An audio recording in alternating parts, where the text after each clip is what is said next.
Hello दोस्तों, स्वागत है आपका हमारे इस नई वीडियो में। और आप देख रहे हैं आपका अपने YouTube channel banking jobs guide, जिसमें है ऑल अबाउट बैंकिंग जॉब्स।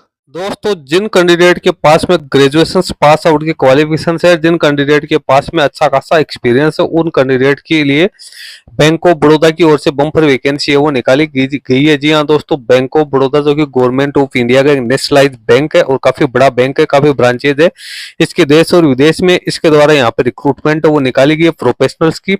हालांकि वैकेंसी है वो कॉन्ट्रैक्ट बेसिस निकाली गई है। वेरियस डिपार्टमेंट्स है बैंक ऑफ बड़ौदा के, उनके लिए रिक्रूटमेंट निकल गई है, जिसमें डिजिटल एमएसएमई रिस्क मैनेजमेंट के लिए टोटल 330 पदों के लिए वैकेंसी निकाली गई, जिसका एप्लीकेशन फॉर्म 19 अगस्त 2025 तक जो भी एलिजिबल कैंडिडेट है वो फिलअप कर सकते हैं। पेन इंडिया के लिए एप्लीकेशन फॉर्म्स है वो मांगे गए। तो दोस्तों, सबसे पहले अपन चलेंगे इसके ऑफिशियल एडवर्टीजमेंट पे और जानेंगे कि इसमें किन किन पदों के लिए वैकेंसी निकाली गई। दोस्तों, जैसे इसका नोटिफिकेशन आउट हुआ था तो उस संबंध में मैंने एक शॉर्ट वीडियो बना के आप लोगों को पहले इंटीमेट कर दिया था। इसमें विशेष तौर से अपन जो बात करेंगे वो असिस्टेंट मैनेजर की जो वैकेंसी निकाली गई उसके बारे में अपन यहाँ पे सारा डिस्कशन है वो करने वाले। ये इसका ऑफिशियल नोटिफिकेशन आप देख रहे हो, recruitment of human resource on fixed term engagement of contractual basis for various departments in bank of Baroda. 30 जुलाई 2025 से इसका एप्लीकेशन फॉर्म भरने का लिंक एक्टिवेट हो चुका है। अभी इसके एप्लीकेशन फॉर्म है वो भरे जा रहे हैं और 19 अगस्त 2025 तक आप इसका एप्लीकेशन फॉर्म है वो सबमिट कर सकते हो। ऑल इंडिया के कैंडिडेट जो कि देश भर में कहीं पे भी नौकरी करने के इच्छुक है वो इसमें अपना एप्लीकेशन फॉर्म सबमिट कर सकते हैं। 6 महीने से कम का यदि किसी के पास एक्सपीरियंस है तो वो यहाँ पे काउंट नहीं होगा। पोजीशंस की बात करें, डिप्यूटी मैनेजर प्रोडक्ट मास ट्रांजिस्ट की एक वैकेंसी निकाली गई है। एज लिमिट, एजुकेशन, क्वालिफिकेशन आप देख सकते हो। एक्सपीरियंस भी आपको यहाँ पे दे रखा है, वो भी आप यहाँ पे चेक कर सकते हो। उसके बाद में AVP first product mass transit system की एक वैकेंसी है। Deputy manager product account aggregator की 2 वैकेंसी है।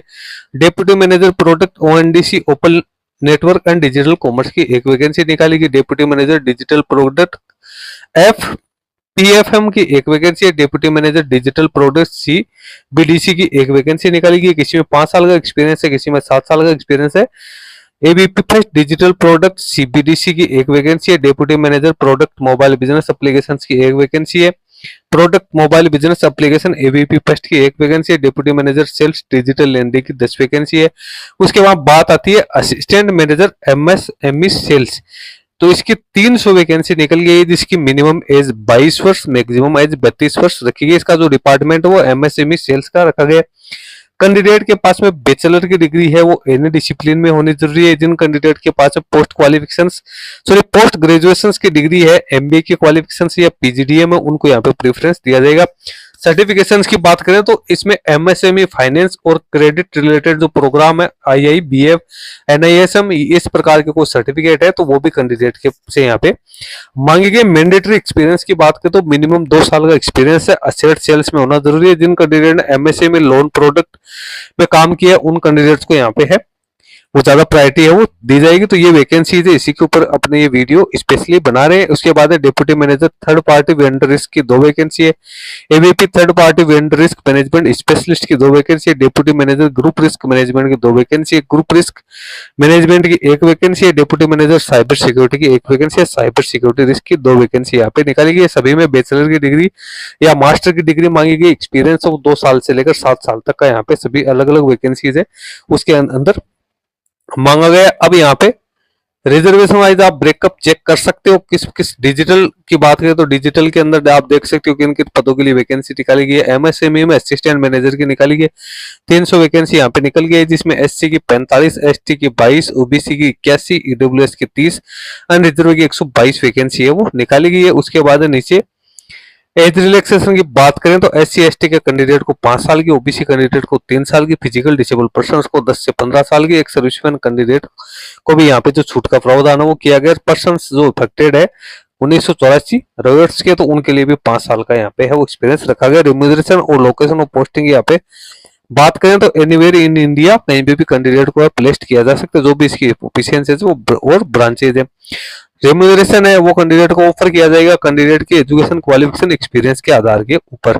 नेचर ऑफ एंगेजमेंट है तो वैकेंसी यहाँ पे प्योरली कॉन्ट्रैक्ट बेसिस निकाली है। 5 साल के लिए कैंडिडेट को यहाँ पे रखा जाएगा, लेकिन इसको आगे है वो भी एक्सटेंड किया जा सकता है 5 साल तक, यानी लगभग 10 साल के लिए वैकेंसी है वो कैंडिडेट्स के लिए यहाँ पे निकाली गई कैंडिडेट है वो 10 साल तक इसमें वैकेंसी इसमें अपना काम वो कर सकता है। एप्लीकेशन फी 850 रुपए प्लस जो भी गेटवे चार्जेज है वो रखा गया है जनरल ईडब्ल्यूएस ओपीसी कैटेगरी के कैंडिडेट्स के लिए, और 175 रुपए प्लस जो भी पेमेंट गेटवे चार्जेज है वो रखे गए हैं SC ST physical disable person एक सर्विसमैन वुमन कैंडिडेट्स के लिए। क्रेडिट हिस्ट्री की बात करें तो कैंडिडेट के पास में हेल्थी क्रेडिट हिस्ट्री होनी जरूरी है। 680 प्लस यहाँ पे कैंडिडेट के पास में जो क्रेडिट हिस्ट्री है वो यहाँ पे होनी जरूरी है। ऑल इंडिया के कैंडिडेट इसमें अपना एप्लीकेशन फॉर्म है वो सबमिट कर सकते हैं। कैंडिडेट के पास में जो भी एजुकेशन क्वालिफिकेशन है वो रिकॉग्नाइज यूनिवर्सिटी या इंस्टीट्यूशंस की यहाँ पे होनी जरूरी है। उसके बाद नेशनलिटी यहाँ पे मैंने बताई कि सिलेक्शन प्रोसेस की बात करें तो सबसे पहले तो कैंडिडेट ने जो एप्लीकेशन फॉर्म सबमिट किया उनकी शॉर्ट लिस्टिंग की जाएगी। उसके बाद पर्सनल इंटरव्यू है वो यहाँ पे कंडक्ट किया जाएगा। तो यहाँ पे जो भी बैंक को जो उचित लगेगा जो प्रॉपर लगेगा उसके अकॉर्डिंग ही कैंडिडेट के लिए सिलेक्शन प्रोसेस है वो यहाँ पे रखी जाएगी। उसके बाद डॉक्यूमेंट टू बी प्रोड्यूस, तो कैंडिडेट को क्या क्या डॉक्यूमेंट्स वो प्रोड्यूस करने हैं तो इस पे कैंडिडेट को अपने जो कॉल लेटर्स के साथ साथ जो भी आइडेंटिटी प्रूफ है वो कैंडिडेट को यहाँ पे पेश करने जरूरी है। इसके अलावा जब कैंडिडेट को डॉक्यूमेंट वेरिफिकेशन के लिए बुलाया जाएगा तो उसमें कैंडिडेट को क्या क्या डॉक्यूमेंट्स पेश करने हैं उसकी भी यहाँ पे सारी डिटेल्स दे रखी है। इसमें आपका जो वैलिड प्रिंट आउट है जीडी या इंटरव्यू कॉल लेटर्स का वो, online application form, date of birth से जुड़े डॉक्यूमेंट्स, एकेडमिक क्वालिफिकेशन से जुड़े डॉक्यूमेंट, एक्सपीरियंस से जुड़े डॉक्यूमेंट्स, आपकी कम्युनिटी से जुड़े डॉक्यूमेंट्स, यदि आप एक सर्विसमैन या फिजिकल डिसेबल पर्सन हो तो उससे जुड़े डॉक्यूमेंट्स आपको यहाँ पे पेश करने जरूरी है। एप्लीकेशन फॉर्म भरने के लिए आपको इसकी ऑफिशियल वेबसाइट www.bankofbaroda.in के कैरियर सेक्शन में आकर आप अपना एप्लीकेशन फॉर्म है वो यहाँ पे सबमिट कर सकते हो। सारी गाइडलाइंस है वो आपको यहाँ पे डिटेल्स के अंदर है वो दे रखिए। नीचे कुछ एनेक्सर्स है जो आपको दिए हुए और ये एनेक्सर्स है जो आप रोल और रेस्पॉन्सिबिलिटी किस पद के लिए क्या क्या रेस्पॉन्सिबिलिटी है वो रहने वाली है उसके बारे में आपको डिटेल्स के अंदर यहाँ पे बता रखा है। जिस पद के लिए आप एप्लीकेशन फॉर्म सबमिट करें उसके लिए आपको यहाँ पे जो अपने जॉब रेस्पॉन्सिबिलिटी है वो भी देखनी है। Name of position assistant manager MSME की बात करें तो उसके रोल और रेस्पॉन्सिबिलिटी यहाँ पे डिटेल्स में दे रखी है। कैंडिडेट्स को क्या क्या काम है वो यहाँ पे करना पड़ेगा। अब आपको यदि अपना एप्लीकेशन फॉर्म सबमिट करना है तो यहाँ पे अप्लाई ऑनलाइन का लिंक दिया हुआ है, आपको इसके ऊपर क्लिक करना है। इसके ऊपर आप जैसे क्लिक करोगे तो यहाँ पे एक एक्सटर्नल साइट है उसके ऊपर आपको रिडायरेक्ट किया जाएगा। बैंक ऑफ बड़ौदा रिक्रूटमेंट 2025 इसके अंदर आपको पोस्ट सेलेक्ट करना, डिपार्टमेंट सेलेक्ट करना। जैसे मैंने असिस्टेंट मैनेजर के लिए आप एप्लीकेशन फॉर्म सबमिट करोगे तो एमएसएमई डिपार्टमेंट कॉन्ट्रेक्चुअल 2025 करना है। उसके बाद रजिस्टर के ऑप्शन पे क्लिक करना है। अब आपसे ये पोस्ट पूछेगा तो इसमें असिस्टेंट मैनेजर आपको लगाना है, आपकी ईमेल आईडी डालनी है, कन्फर्म ईमेल आईडी करनी है, first name, middle name, last name, ये सब आपको डालने हैं, मोबाइल नंबर डालने हैं और उसको मोबाइल नंबर है उसको वेरीफाई करना है। वेरीफाई करने के बाद आपको यहाँ से इसको प्रोसीड करना है। तो आगे की जो भी प्रोसेस होगी उसके अनुसार आपको सारी कार्रवाई है वो यहाँ पे करनी है। इस प्रकार से आप अपना एप्लीकेशन फॉर्म है उसमें सबमिट कर सकते हो। दोस्तों सारी इंपॉर्टेंट जानकारी मैंने आपको दे दी है। ज्यादा जानकारी के लिए आप इसकी ऑफिशियल वेबसाइट पे जाके इसका डिटेल एडवर्टीजमेंट उसको रीड आउट कर सकते हो। वीडियो अच्छा लगे तो इसको लाइक शेयर करना। कोई क्वेरी या क्वेश्चन तो आप हमें कमेंट करके बता सकते हैं। चैनल को ज्वाइन नहीं किया तो चैनल को भी ज्वाइन कर ले क्योंकि इस चैनल पे आपको इस प्रकार की नई नई अपडेट्स वो मिलती रहती है। धन्यवाद।